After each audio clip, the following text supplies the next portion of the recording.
예, 오늘은 부활의 방향이라는 제목으로 함께 말씀을 생각해 보겠습니다.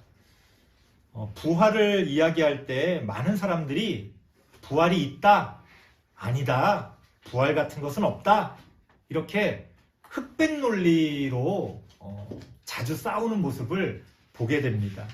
하지만 부활이 있다고 주장하는 사람들도 부활이 없다고 주장하는 사람들도 가만히 살펴보면 이미 자신들의 어떤 느낌이나 자신들의 어떤 생각으로 답을 정해놔요. 난 있는 것 같아. 아유, 아니야. 난 없는 것 같아.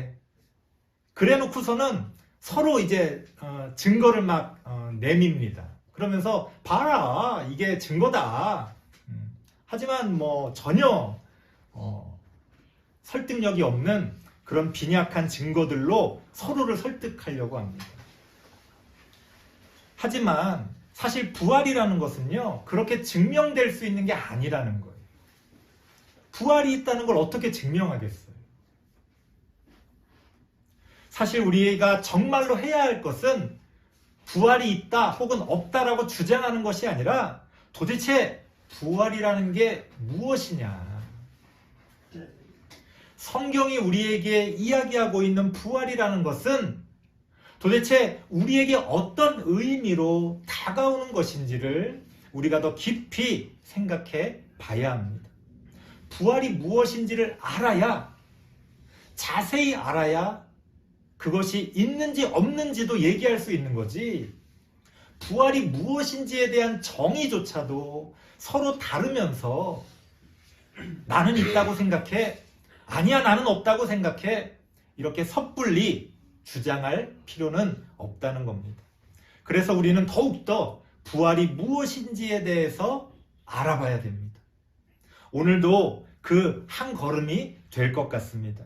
특별히 부활의 방향이 어디를 향하고 있는지에 대해서 생각해 보면서 부활이 무엇인지를 함께 나눠보려고 합니다. 첫 번째 생각해 볼 문제는요, 부활이라는 게 무엇으로부터의 부활이냐는 거예요. 부활한다는 건 이렇게 다시 살아난다는 거잖아요. 그런데 무엇으로부터 다시 살아나는 게 부활이냐는 겁니다. 마태복음 28장 6절 말씀을 한번 같이 읽어보겠습니다. 성경을 보셔야 됩니다. 마태복음 28장 6절입니다. 같이 한번 읽어보겠습니다. 시작. 그가 여기 계시지 않고 그가 말씀하신 대로 살아나셨느니라. 와서 그가 누우셨던 곳을 보라. 이스라엘은 동굴 같은 곳에, 돈이 있는 사람들은 동굴 같은 것을 이렇게 파거나 아니면 자연적으로 생성된 동굴에 장례를 치렀습니다. 그래서 이렇게 침상처럼 돌침상을 만들어서 그 위에 죽은 자를 놓고 그렇게 매장을 했습니다. 지금 오늘 성경이 뭐라고 이야기합니까? 천사가 나타나서 예수님의 그 무덤을 찾았던 여인들에게 이야기하는 거예요. 봐라! 그가 누우셨던 곳을 봐라. 그의 무덤이 비어있지 않느냐? 그가 살아나셨느니라. 부활은 무엇으로부터의 부활입니까? 누구나 동의하는 것처럼 명확하게도 부활은 죽음으로부터의 부활이라는 거예요. 문제는 뭐냐? 그 죽음이 무엇을 의미하느냐는 겁니다. 부활을 우리는 모두 다가 죽음으로부터의 부활로 이야기합니다. 그런데 그 죽음이 무엇인지에 대해서는 아무도 이야기하지 않아요. 아마 여러분들은 이렇게 생각할 겁니다. 아니, 목사님, 그 죽음이야 당연히 이렇게 죽는 거죠. 사람은 다 죽으니까 그 죽는 거. 부활이라는 건 그렇게 죽었던 사람이 다시 살아나는 거 아닙니까? 당연한 거 아닙니까? 이렇게 이야기합니다만 성경을 보면요, 그것이 결코 당연하지 않다는 거예요. 우리는 죽음으로부터의 부활을 이야기할 때 그 죽음을 어떤 생물학적인 죽음으로 상상합니다. 그렇죠? 사람이 이렇게 살다가 뭐 사고가 났건 병에 걸렸건 나이를 먹어서 그렇게 됐건 이렇게 언젠가는 이렇게 죽게 되는데 부활이라는 건 그렇게 죽었던 사람이 다시 살아나는 것이다. 우리는 그렇게 생각합니다. 하지만 성경이 이야기하는 죽음은 단순히 그런 죽음이 아니라는 거예요. 예를 들어 보겠습니다. 마태복음 27장 52절을 한번 보세요. 마태복음 27장 52절 53절입니다. 예수님이 십자가에서 죽으신 후에 어떤 사건이 벌어졌는데 아주 기이한 사건이 벌어졌습니다. 마태복음 27장 52절 53절입니다. 같이 한번 읽어보겠습니다. 시작. 무덤들이 열리며 자던 성도의 몸이 많이 일어나되 예수의 부활 후에 그들이 무덤에서 나와서 거룩한 성에 들어가 많은 사람에게 보이니라. 아멘. 무슨 얘기예요? 예수님이 죽으신 후에 무덤에서 부활한 사람들이 많이 있었다는 거예요. 실제로 죽음에서 부활한 사람들이 예수님이 부활하시기 전에 혹은 예수님이 부활하신 후에 그들이 같이 부활했다는 겁니다. 자, 여기서 퀴즈를 하나 내겠습니다. 이때 예수님이 십자가에서 죽으신 후에 다시 살아난 사람들, 예수님이 부활하신 후에 부활한 사람들, 자, 그 사람들은 다시 살아났잖아요. 죽었던 사람들이. 그 사람들이 나중에 다시 죽었을까요? 안 죽었을까요? 어땠을 것 같아요? 예수님과 함께 부활한 사람들은요, 나중에 다시 죽었습니다. 그들이 안 죽었다면 지금까지 살아있겠죠. 그러면 그게 부활의 증거고 우린 다 예수님 믿고 있겠죠. 몇 천 년을 안 죽는 사람이 존재하는데 우리가 그 사람을 믿지 않겠어요? 그 사람이 말하는 걸 믿지 않겠어요? 성경에 그게 다 일일이 나오지는 않지만 예수님과 함께 부활한 사람들은 나중에 다시 죽었습니다. 무슨 얘기예요? 부활이라는 게 단지 어느 한 개인의 사사로운 죽음으로부터 부활하는 게 아니라는 거예요. 성경이 말하는 부활이라는 건 단지 누군가가 죽었다가 기적같이 살아나는 게 부활이 아니라는 거예요. 그렇게 기적같이 살아난 사람도요, 다시 죽을 수밖에 없다는 거예요. 그건 죽음을 이긴 게 아니라는 거예요.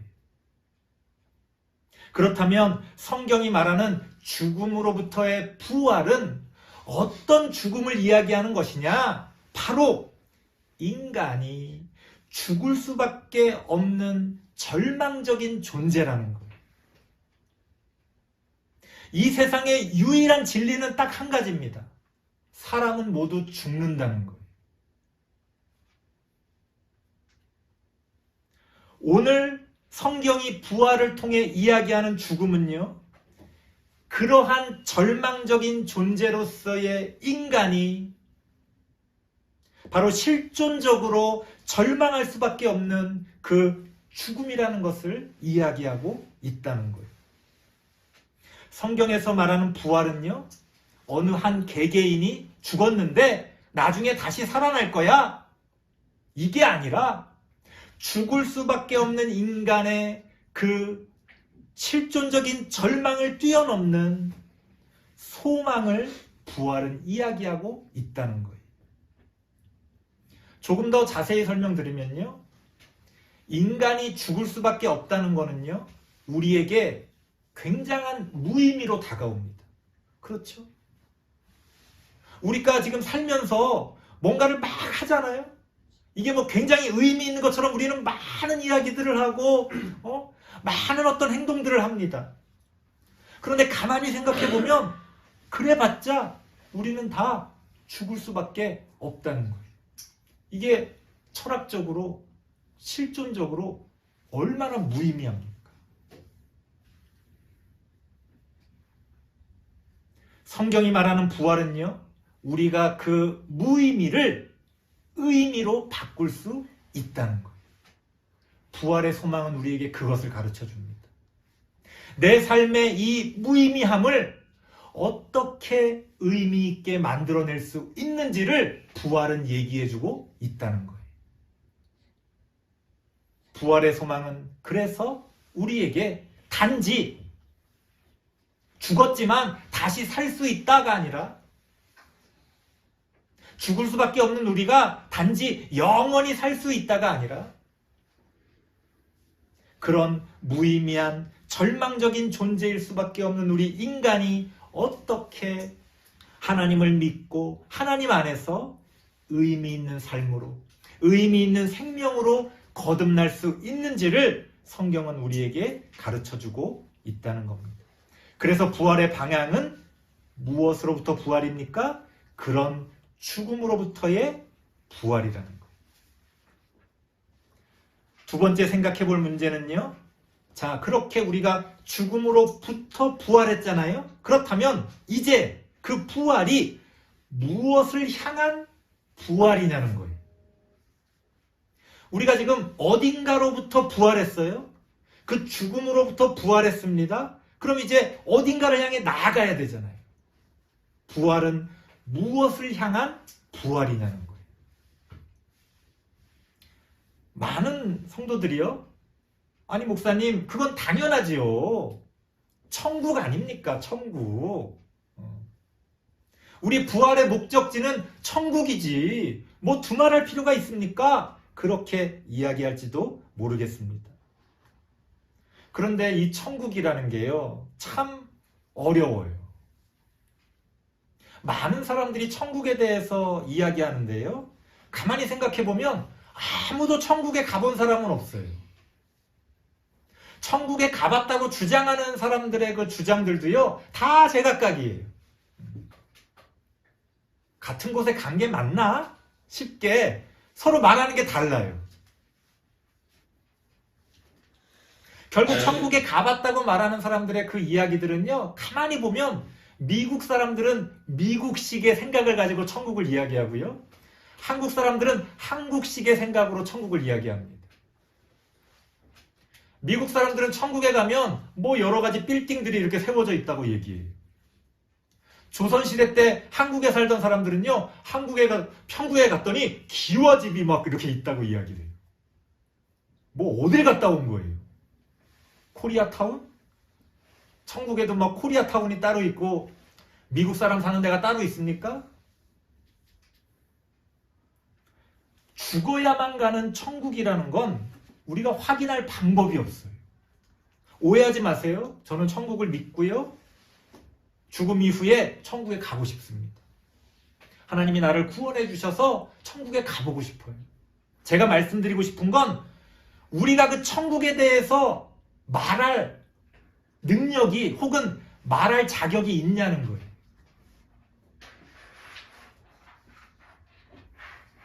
그렇기 때문에 많은 교회에서 많은 목사님들이 무조건 믿으라고 이야기합니다. 뭐 이렇게 저렇게 조금 얘기하려고 하다가 사람들이 막 의문을 갖고 천국에 가면 어떻습니까? 우리 강아지 내가 너무 사랑하는데 이 반려견도 천국 갈 수 있나요? 이렇게 질문하시는 분들이 최근에 많아요. 우리 해피 내가 천국에서도 이 해피랑 같이 살고 싶은데 천국에 가면 내가 이 해피를 만날 수 있을까요? 어떻게 생각하세요?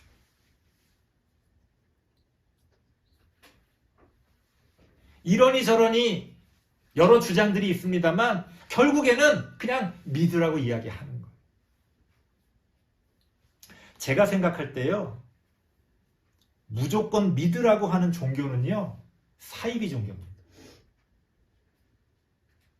그게 어떤 간판을 달고 있더라도 무조건 믿으라고 주장하는 종교는요. 진짜 제대로 된 종교라고 말할 수가 없어요. 제가 최근에 본 미국 드라마에서 이런 재미있는 이야기가 나오더라고요. 천국과 관련된 농담이라고 이제 그 내용 가운데서는 나오는데 이런 이야기입니다. 아인슈타인이 죽어서 천국에 갔대요. 근데 아인슈타인이 바이올린을 굉장히 사랑하고 좋아했었는데 천국에 가서 눈을 딱 떴는데 자기 옆에 그 바이올린이 있다는 거예요.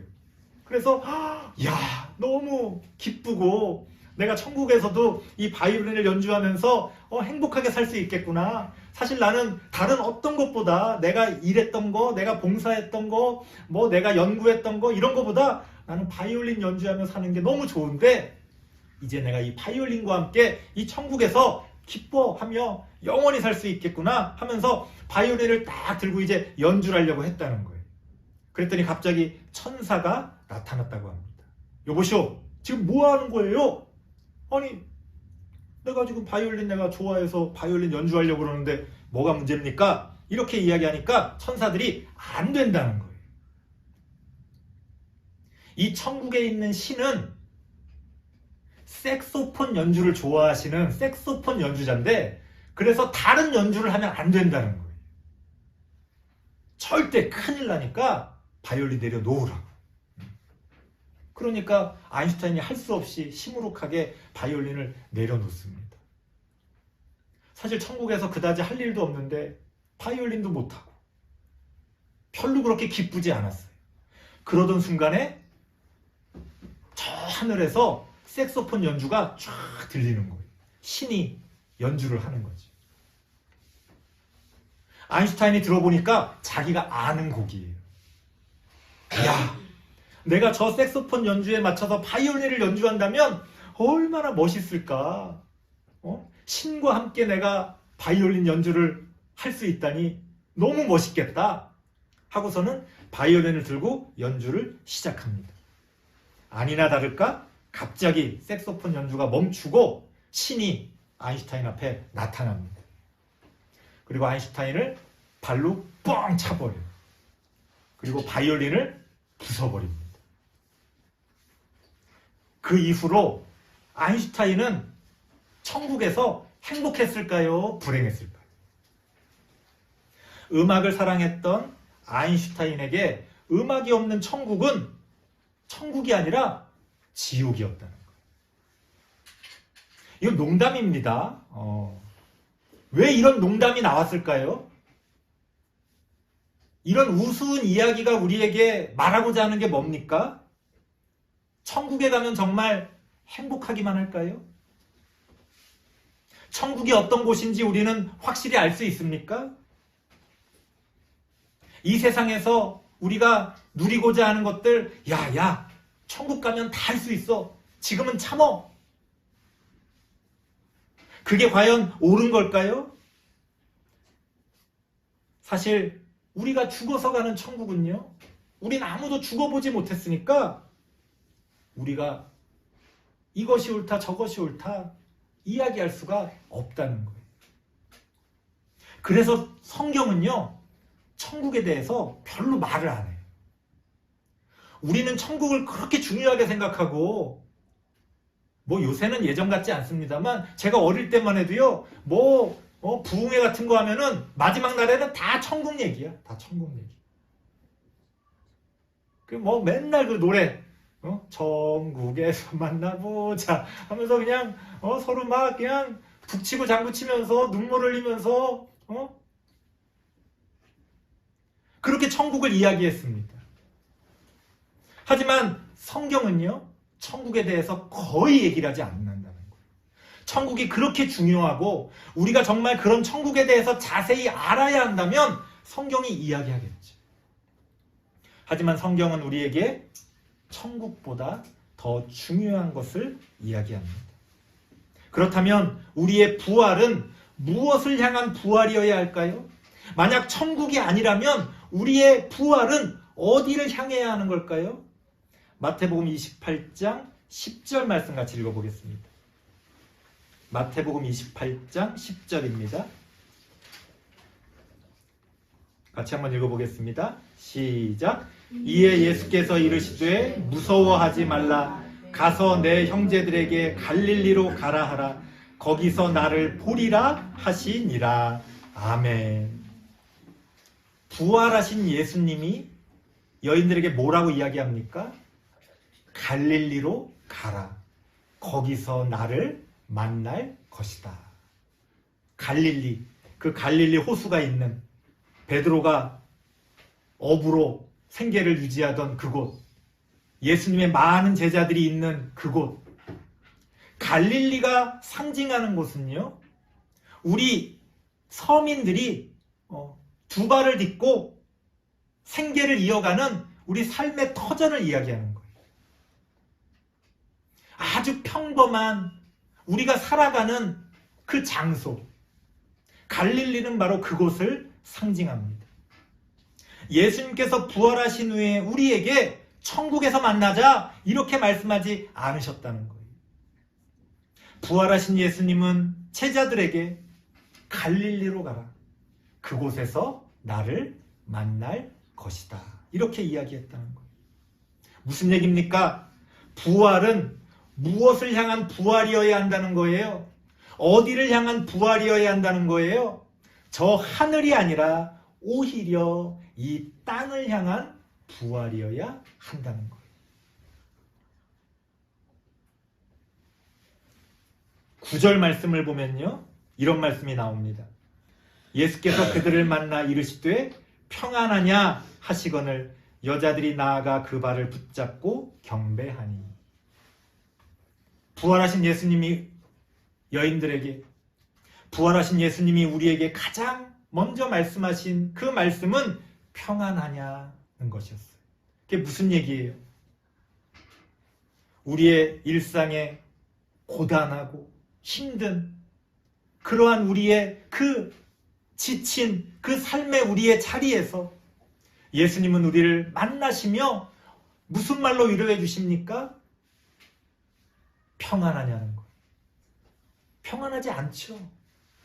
너무 힘들고 괴롭죠. 이곳을 벗어나서 말할 수 없는 어떤 천국에서 영원히 살고 싶습니다.